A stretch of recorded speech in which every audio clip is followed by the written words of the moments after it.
All right, so let's jump in.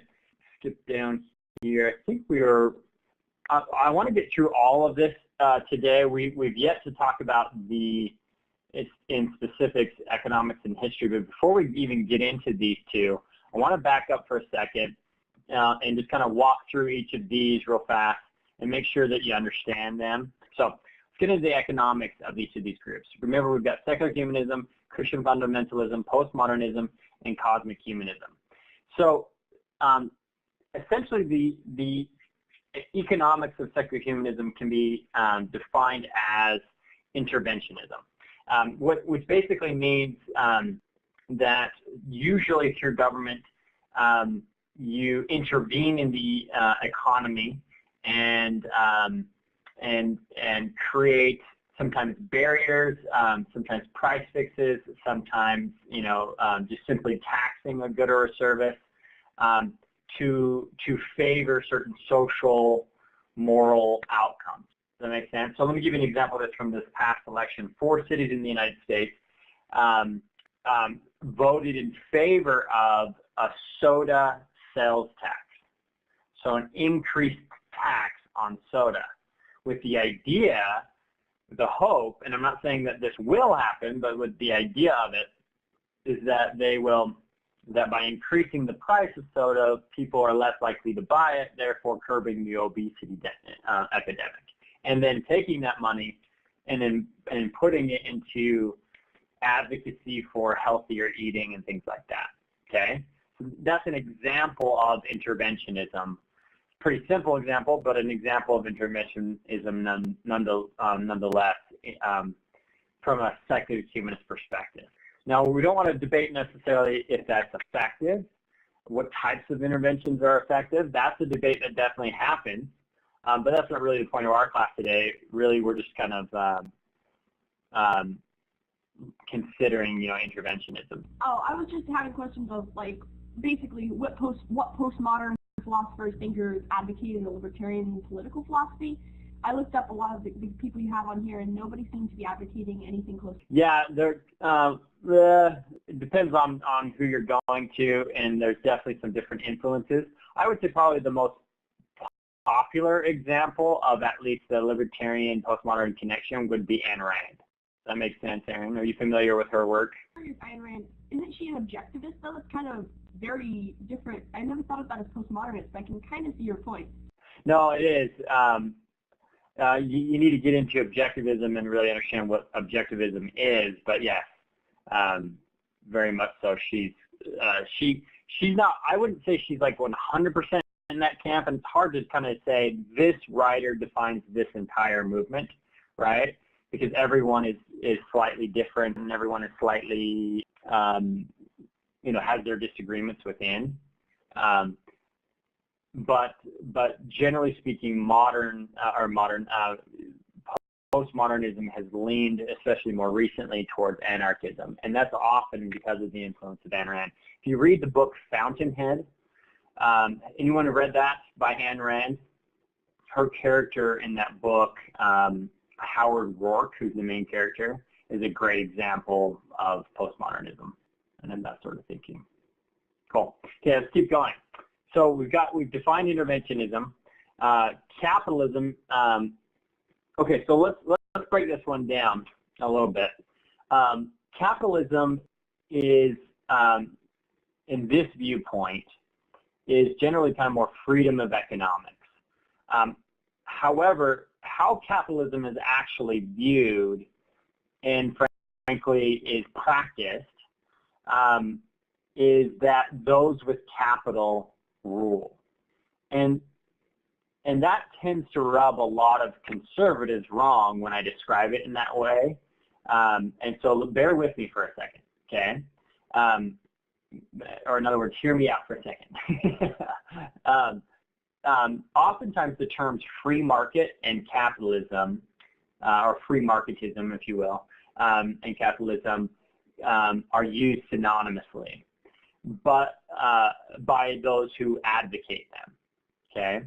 But those who are kind of anti-capitalism tend to see capitalism very differently than free marketism. Free marketism is where you have the same level playing field for all players, okay, where everyone is protected equally and in the same way by government. Capitalism, at least by its detractors, and really traditionally speaking, especially by the great economists of the 1800s and early 1900s, is seen as a system where those with the capital are naturally centralizing power and using that power for influence. Yeah, so that's always the question that comes up, Aaron, which is why I'm kind of really trying to hedge this and define the terms here. Some would call that cronyism, some would call that corporatism, right? Let me give you an example of this, though. It was quite a while ago, and this happens all the time. Pretty much when Walmart wants to come into a particular area, cities will compete for that business. Or IKEA, for example. I'm going to give you an IKEA example of the Phoenix area. Phoenix is really a megalopolis of lots of small cities, or not small cities, but lots of cities all around it, like Chandler and Tempe and Mesa and, you know, lots of different cities. Phoenix is kind of the central largest one, but it's an amalgamation or a megalopolis of multiple cities.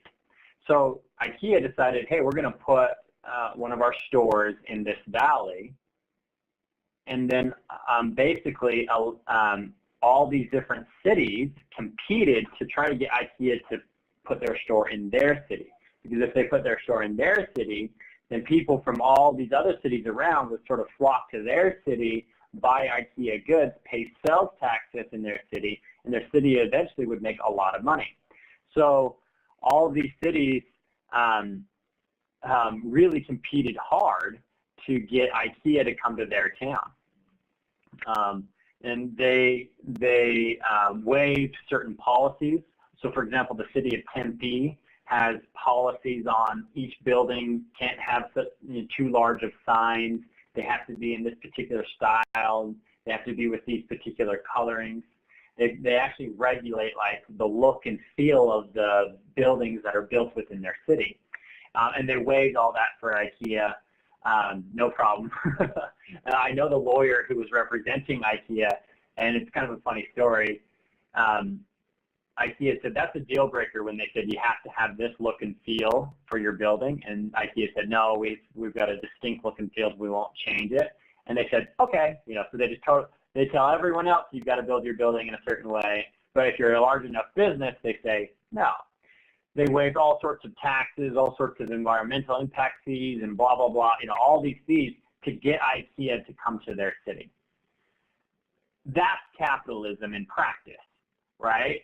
Where government will even go out of its way to entice capitalism to, you know, favor, and not everyone is treated equally in that sense. If you wanted to create your own furniture store and you wanted to open up in the Phoenix Valley, no one's going to roll out the red carpet for you or waive fees or you know, give you a tax-free haven for 5 years or anything like that, because you're not IKEA, you're not the big guy, right? But if you are IKEA, then they're going to do things like that. So the reason why I'm getting into this is it's important to recognize kind of how people who advocate for capitalism tend to describe it more how I'm using the term free marketism, which is an equal playing field for all. Does that make sense? But in reality, it tends not to come out that way. In practice, capitalists will use, you know, lobbyists and so forth to persuade government to change government, to get government to kind of favor their industry and so on and so forth, even if it doesn't deal with cronyism, which would be backroom deals and paying people off. So, you know, everything that happened in that story with IKEA and Tempe City and all the cities around Phoenix, that all happened above board. That was completely illegal. No one was, you know, in the background exchanging money and trying to get them to come to their city. So that, does that make sense, guys? You with me? That's kind of how capitalism tends to work. And so a lot of detractors kind of fight against that.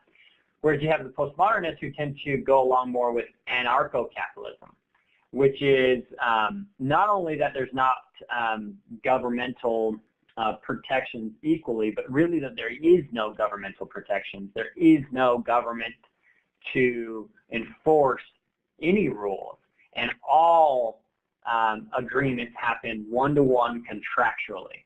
So everything is done through contracts. You agree to fulfill this, I agree to fulfill that. If you don't fulfill your end of the contract, I don't have to fulfill my end. Does that make sense? Yeah, very Rothbardian, exactly. Okay, and then finally, universal enlightened production. This is where, again, these are the self-government people, right? These are the karma people, the non-naturalism people, right? They, when it comes to economics, they're saying, look, all of this, these systems, yeah, they matter, but what really matters is go out and create businesses that actually help the world and improve it.